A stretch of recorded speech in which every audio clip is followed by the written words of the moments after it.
వారిలో ముఖ్యంగా సుబ్బు కోట, అలాగే సాగర్ లగ్గిశెట్టి, అలాగే రమేష్ తుమ్ము, మధు వల్లి చైర్మన్ ఆఫ్ ఆప్తా, అలాగే చంద్ర నల్లం, శ్రీనివాస్ చందు, శ్రీనివాస్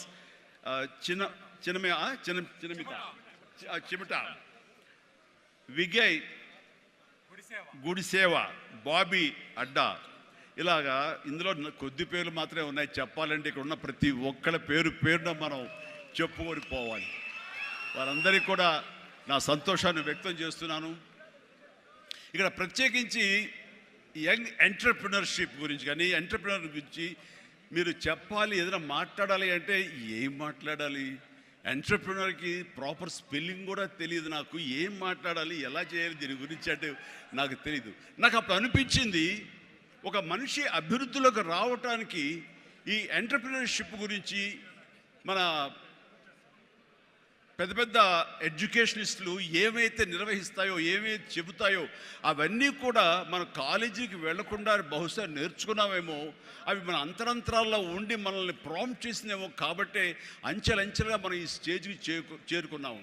అంటే నేను ఒక నోవేర్ నుంచి ఈ రోజున సమ్వేర్కి ఈ రోజున వచ్చానంటే కనుక బహుశా అవన్నీ కూడా నాలో అండర్ కరెంట్గా ఉండి నన్ను ప్రాంప్ట్ చేస్తూ, నన్ను ఎంకరేజ్ చేస్తూ, నన్ను సరైన మార్గంలో నడవబట్టి ఈరోజు ఈ స్టేజ్కి వచ్చానేమో.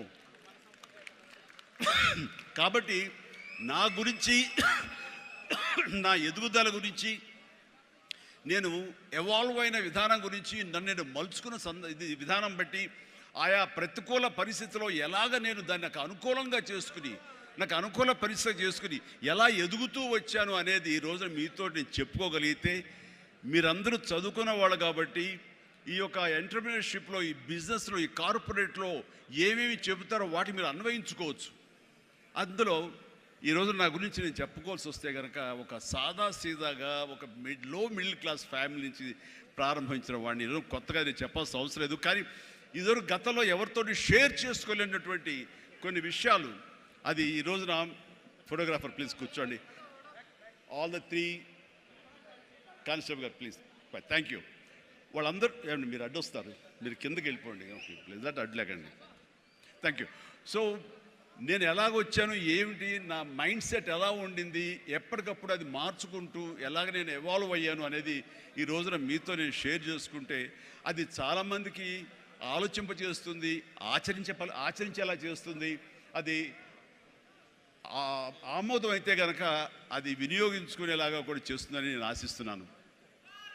అండ్ నాకు చిన్నప్పుడు స్కూల్లో చేరినప్పుడు 7th 8th క్లాసుల్లో నాకు ఇంట్రెస్ట్ అనేది ఏమిటి అని అన్ని ఏదో ఒకటి సాధించాలి, ఏదో ఒకటి ఉండాలని ఉండేది.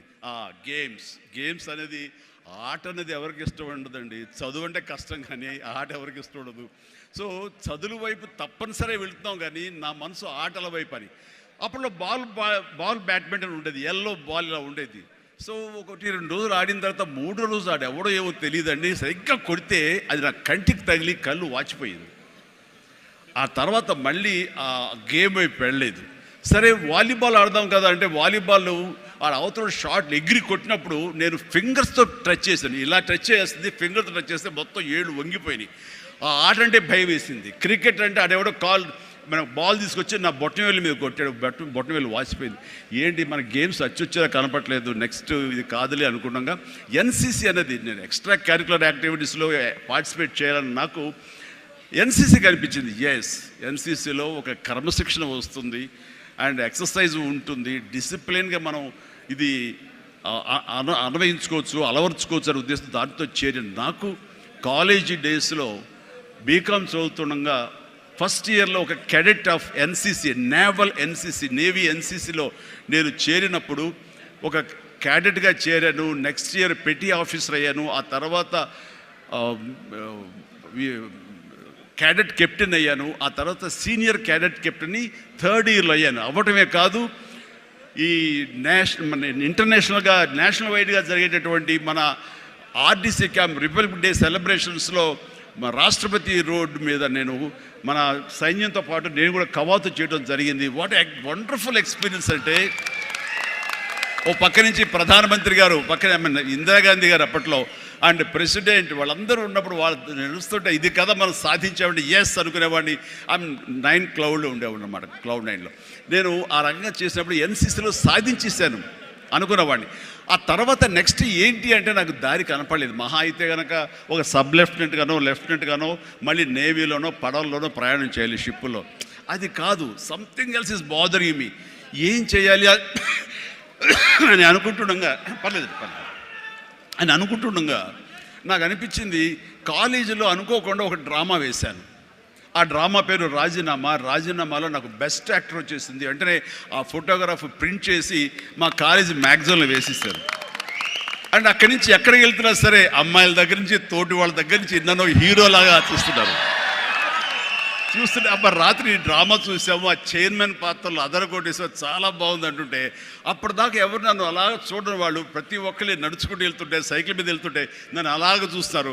ఆ చూపులో అందమైన అమ్మాయిలు అలా ఇంకా చూస్తుంటే ఇంకా ఖుషిగా అనిపించేది.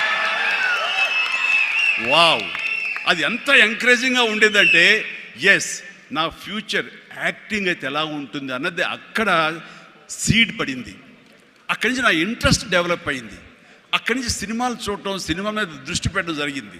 డిగ్రీ అయిపోగానే ఏం చేయాలి అని నాన్నగారితో వాళ్ళతో డిస్కషన్ వచ్చినప్పుడు నేను మెడ్రాస్ వెళ్ళి సినిమా యాక్టర్ అవుతాను అనగానే నాన్నగారికి సినిమాల మీద మక్కువ ఉంది. ఆ ఎక్కడ లోకల్గా సినిమా షూటింగ్ జరుగుతుండగా ఆ ప్రొడ్యూసర్ తోటి ఉన్నప్పుడు నాన్న 1-2 వేషాల్లో చిన్న వేషాలు, మహా అయితే సెకండ్స్తో ఉంటుంది, 1 మినిట్ కూడా ఉండదేమో. ఏ సెంటర్గా నాకు ఇది ఎందుకు చేయకూడదు, చెయ్యొచ్చురా, కానీ అది మన ఏరియా కాదు, మనకు ఎవరు తెలిసిన వాళ్ళు లేరు, అక్కడ దిక్కుముక్కు లేదు, నీకు ఎవరు ఆసటగా నిలబడతారు, బాసటగా నిలబడతారు, ఎవరిని చేయొత్తునిస్తారు, చాలా కష్టం, ఎక్కడో అన్నోన్ ఫీల్డ్కి వెళ్ళి నువ్వు రాణించగలవా, ఒంటరిగా వెళ్తున్నావు అని అంటే ఏదో గట్ ఫీలింగ్, నేను రాణిస్తాను అన్న నమ్మకం, నేను వస్తాను అన్న నమ్మకం. ఎందుకంటే ఏమనుకున్నా, ఏ బ్యాంక్ ఎంప్లాయీ అనుకున్నా, నాన్నగారిలాగా పోలీస్ డిపార్ట్మెంట్ అనుకున్నా, ఇంకోటి అనుకున్నా, నేవీ ఆఫీసర్ అనుకున్నా కిక్ ఇవ్వటం లేదు. అదే సినిమా యాక్టర్ అయితే యా అని అనిపించింది అని అప్పటి నుంచి సినిమా మీద దృష్టి పెట్టాలంటే నేను లింగులిట్టుకుంటూ వెళ్ళి 4 ఫోటోలు తీసుకుని ఆఫీసుకి వెళ్తే ఎవడో ఆదరించడు.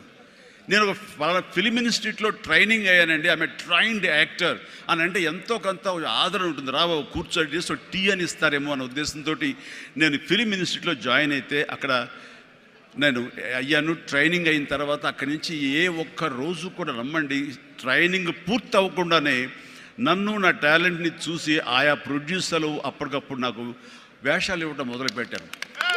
నా